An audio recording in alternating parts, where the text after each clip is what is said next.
All right, I'm back. I'll keep reading. So the dad had just asked Matt and Mike about their music and how they want to give that a try before they try college or university. Oh, the music thing, my father says. Matt and Mike look at each other, then shrug and get back to eating. But Lynetta glares at him and says, Your sarcasm is not appreciated, Dad. Lynn, says Matt or Mike, it's cool. Everyone's like that about it. It's a show me, don't tell me thing.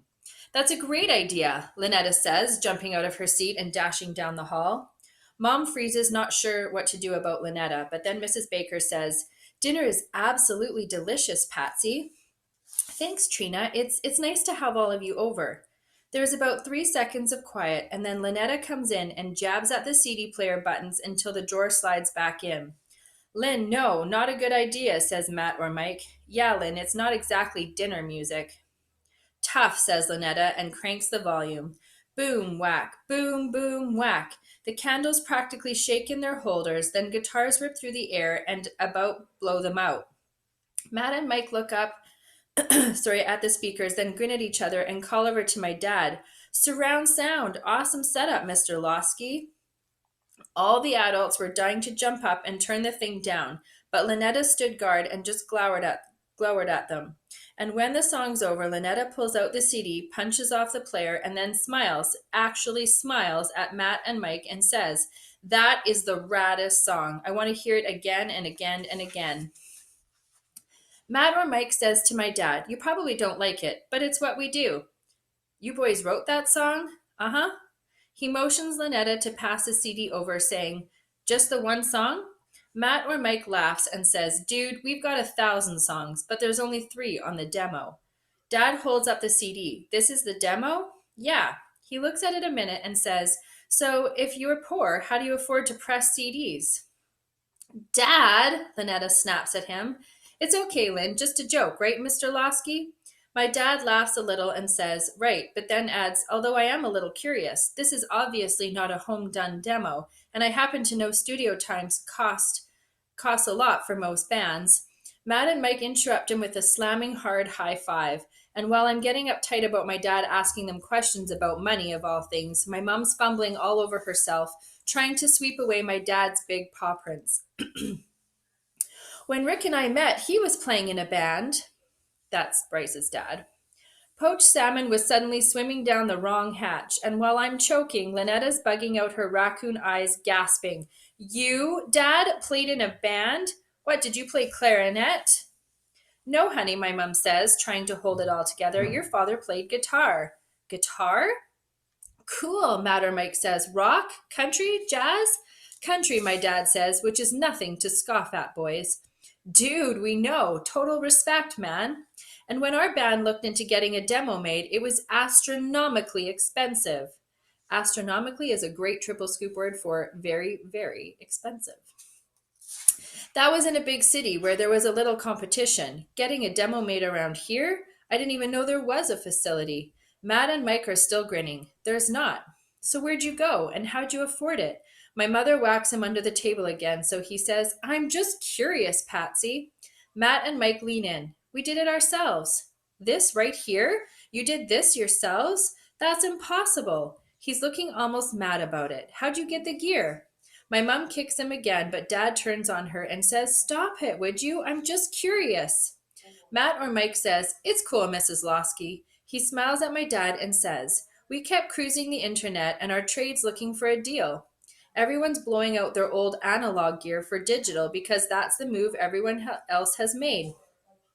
Digital, if you want to know our opinion, is weak. You lose too much of the waveform. There's not enough fat to it, and obviously we like it beefy.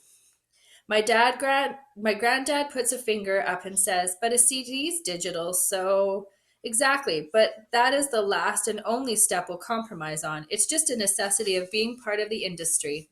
Everyone wants CDs, but the multi-track and the mix down to 2-track is analog. And we could afford it, Mr. Losky, because we got used gear and we've been saving up our pennies since we were 12 years old. He grins and says, You still play? We could, lay down some of your tunes if you want. My dad looks down, and for a second I couldn't tell if he was going to get mad or cry. Then he sorts of snorts and says, Thanks, but that's not me anymore. which was probably the only honest thing my dad said all night. After that, he was quiet. He'd try to plaster up a smile now and then, but man, underneath it, he was broody, meaning kind of like stewing over what was said. And I was feeling kind of bad for him. Was he thinking about the good old days playing in a band? I tried picturing him in cowboy boots and a cowboy hat with a guitar strapped across his shoulder, playing some old Willie Nelson song. He was right, it just wasn't him. But the fact that it ever had been made me feel even more like a stranger in a strange land. Then, when the night was over and the bakers were piling out of the front door, something else strange happened. Julie touched my arm, and for the first time that night, she was looking at me. It was that look, too, channeled directly and solely at me. She says, I'm sorry I was so angry when we first came in. Everyone had a good time, and I think your mom's really nice for inviting us. Her voice was quiet, almost a whisper. I just stood there, looking at her, staring at her. Bryce, she says, touching my arm again, did you hear me? I'm sorry. I managed a nod, but my arm was tingling and my heart was pounding, and I felt myself pulling toward her. Then she was gone, out the door and into the night, part of a chorus of happy goodbyes. I tried to catch my breath. What was that? What was wrong with me? My mother closed the door and said, There, now what did I tell you? That is one delightful family. Those boys are nothing like I expected. Lynetta, why didn't you tell me they were so charming?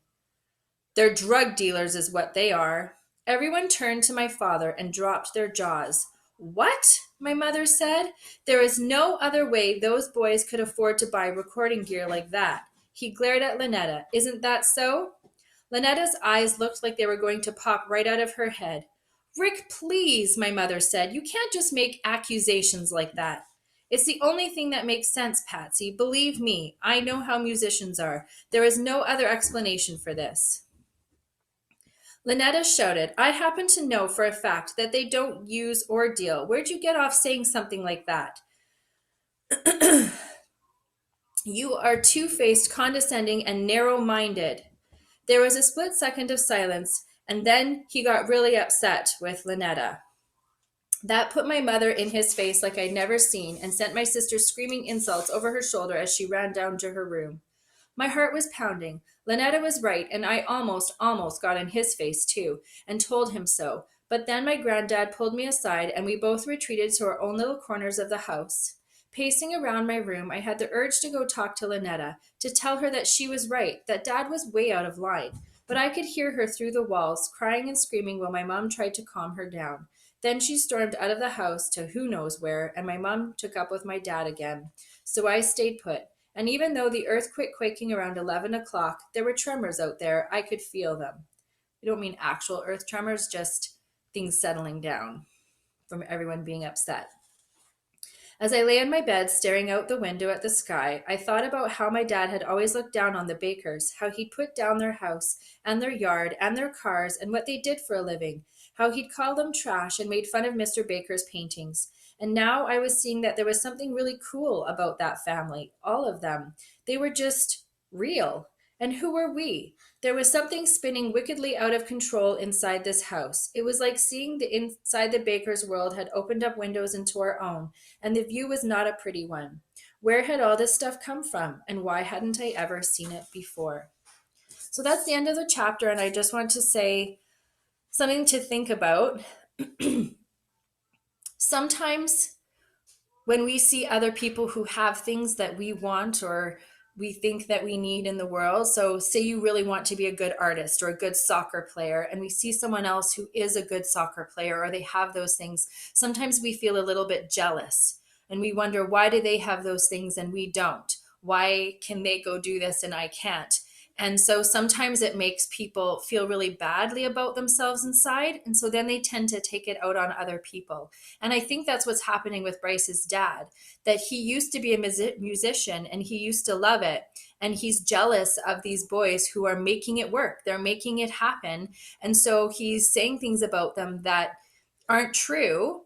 But he's saying it because he feels bad about himself. And why do they get this dream and he doesn't? And that's not the way to do it. That's not the way that we should be talking about one another. We should be lifting each other up and supporting one another. And when someone is successful, we should be celebrating them. And then also we can find the own things that we're good at. And we should always remember to be kind to other people, right? That's important. And so it doesn't matter. We don't know what other people are going through. We don't know what other situations or circumstances people have. You just have to remember to be kind and be proud of the things that you do, and also celebrate other people when they are successful. Okay, so just something to think about with this book as you think about the words that Bryce was saying. All right, until next time, guys.